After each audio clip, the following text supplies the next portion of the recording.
Bonjour et bienvenue dans le journal de l'emploi. On va parler ingénierie, un secteur qui recrute avec notre invitée, Annelise Avril. Bonjour. Bonjour. Vous êtes alors présidente du réseau des ambassadeurs de l'ingénierie.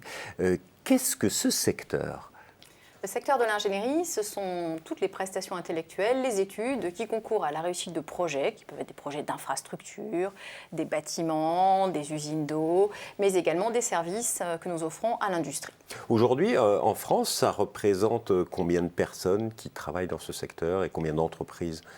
Alors, nous sommes plus de 300 000 collaborateurs au total. On réalise un chiffre d'affaires cumulé de 55 milliards d'euros chaque année.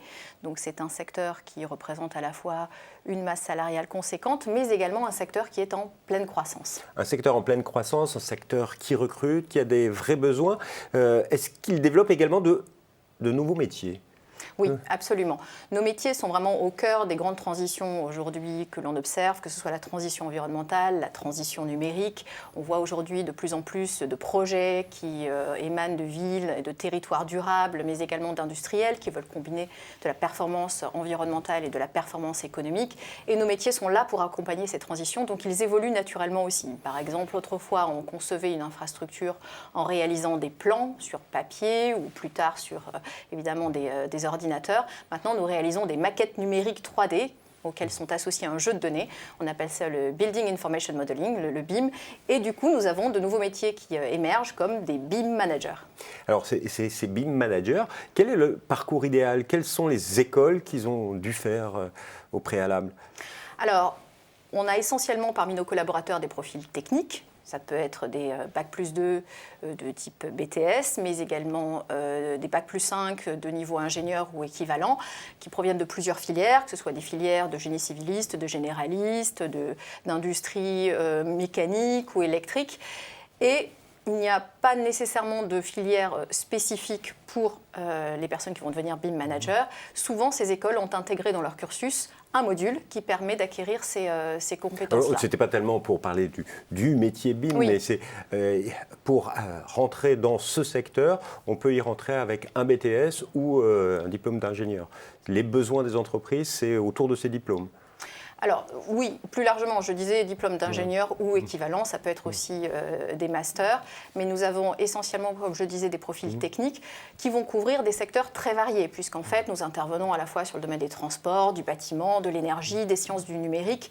Donc nous faisons appel à un vivier qui a des compétences et des profils très larges. Avec 60 000 recrutements par an, c'est énorme les besoins. Est-ce que vous arrivez à les couvrir ? Alors, nous avons effectivement des besoins en recrutement qui sont très forts et que nous peinons à satisfaire, il faut le dire, puisque chaque année, il faut savoir qu'il y a 35 000 ingénieurs diplômés qui sortent de nos écoles en France. On aimerait même qu'il y en ait davantage.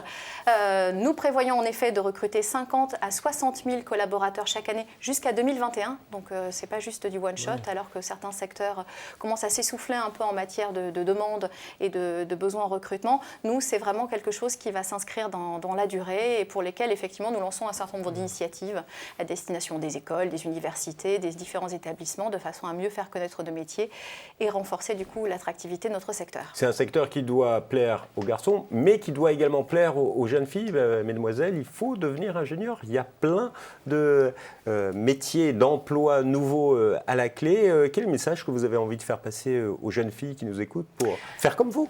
Absolument, que nous ne sommes pas assez nombreuses. Aujourd'hui, nous avons un collaborateur sur 3 qui est une collaboratrice.